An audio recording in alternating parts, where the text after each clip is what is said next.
We just got some pretty cool news on the Pitt expedition. It looks like it is going to be coming to the PTS in the coming days, and we just got a ton of new information about the factions and new items that are going to be coming with it.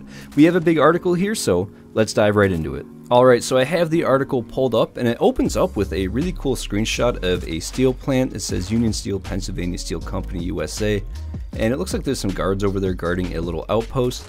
Pretty cool screenshot. This actually gets me really excited. This looks really nice.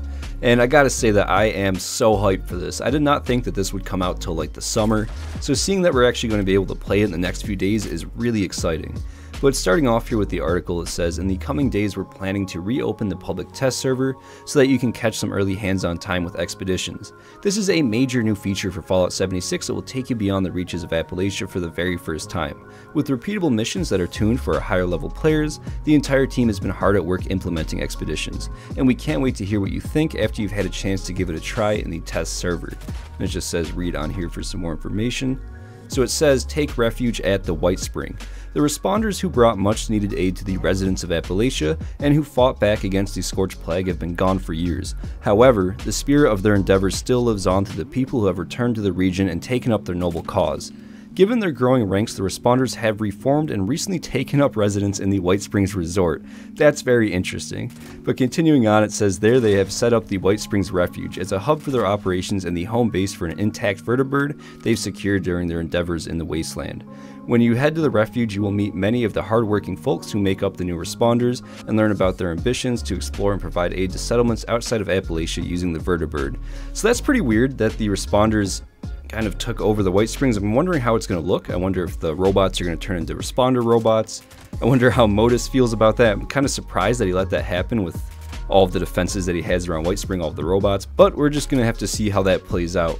Going down here, we have fuel up and take flight. That vertibird isn't going to fly itself, and it won't be going anywhere at all on a dead battery. To get that bird off the ground, you're going to need to charge up its ultrasight battery cell. Each day when you visit the White Spring Refuge, you will receive 3 Refuge Daily Quests. Every Refuge Daily Quest you complete will award you with a % on that ultrasight battery charge. Finish all 3 and you will earn enough to fully power up the vertibird and lead your very own expedition. Going on here, we have 2 screenshots, and it says welcome to the pit, and then we have a little train yard here. This kind of looks like the train yard that you actually enter the pit from in Fallout 3. And this one's pretty interesting. So you have some people guarding a gate at the Pitt Union Steel Company USA, and it almost looks like he's wearing power armor shoulders but no power armor. So I actually have the image over here pulled up. I blurred it, zoomed in a lot, but you can kind of see that it looks like there's power armor shoulders on him with this really big bulky torso, but you can actually see like bare skin right there, and it almost looks like he's wearing just normal pants and a little like raidery style helmet. So it looks like this might be a new armor that we might be seeing. It might just be something random that they kind of threw on a character. I'm not entirely sure, but that does not really look like a full set of power armor. But continuing on here, we have some more. So it says, starting or joining an expedition will kick off a new mission for you and up to 3 other teammates. Our first mission, Union Dues, will take you into the depths of the Pit, a city we have been eager to revisit since it appeared in Fallout 3. Without spoiling too much, the Pit is currently fraught with a power struggle between the Union, an industrious and diverse band of survivors working to rebuild the city, and the Fanatics, a gang of raiders looking to expand their territory. Quick side note, the Fanatics we actually have heard about before. The Hellcat mercenaries actually mentioned fighting the Fanatics in the Pit with their idle dialogue, so that's pretty cool that we will actually be able to see them. But then going on, it does say your goal is to provide support to one of the local Union chapters and drive the Fanatics out of the Foundry, which the Union had been using as their operating base. Each mission that you embark on, like Union Dues, will feature 3 randomized objectives for you to conquer. While you will encounter the same overreaching theme from one playthrough to the next for a given mission, these randomized objectives will help keep the experience fresh every time you step off the vertibird. In addition, every mission will sport several optional objectives. The more of them you manage to complete, the better your rewards become. So this kind of just sounds like a really big dungeon, like a really big MMO dungeon. Of course, it might not be. We are going to be able to play it soon, but that's just kind of my first reaction here. It just sounds like a really big daily op. But going down here, it has claim your rewards. Speaking of rewards, you will receive some XP, loot, and a legendary item every time you finish a mission. If you completed all of your optional objectives, you will receive one of the many new Pit-themed rare item plans once per week, which can include a weapon and power armor mod, so this sounds like it is going to be a new power armor, outfits, objects for your camp, and more. Some new items that are being introduced with this update, like the auto axe melee weapon and the Union power armor, so there it is. are not part of the expedition's rewards pool. You will need to unlock them through other means, and we have more information to share on that once we get closer to the patch release. But continuing on here, it says expedition team leaders will earn increased rewards, including some extra stamps as a result of the effort needed to collect and turn in ultrasight battery cells. When expeditions reach the live game, you'll be able to lead one expedition per day, but keep in mind that you can join as many expeditions led by other players as you would like. For playtesting purposes, players in the PTS will be able to collect enough ultrasight battery cells to lead multiple expeditions per day.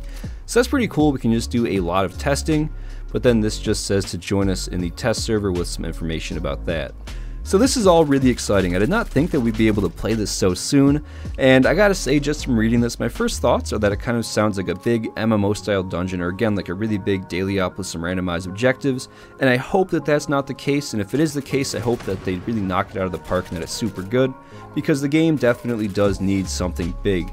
So far this year, it's been pretty stale. There really hasn't been a whole lot keeping people playing or bringing in new players, and I really hope that this is something that can kind of bring along that new resurgence, kind of like what we had with Wastelanders. So I am pretty optimistic about it, and definitely when this does go live on the PTS, I'm going to hop in there and make some videos on it.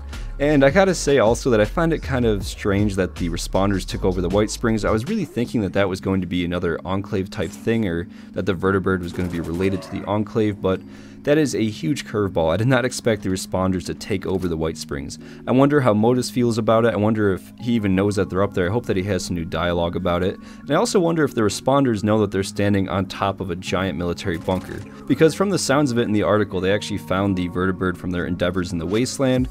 So it doesn't look like it's going to be an Enclave Vertibird that they stole from the Enclave facility.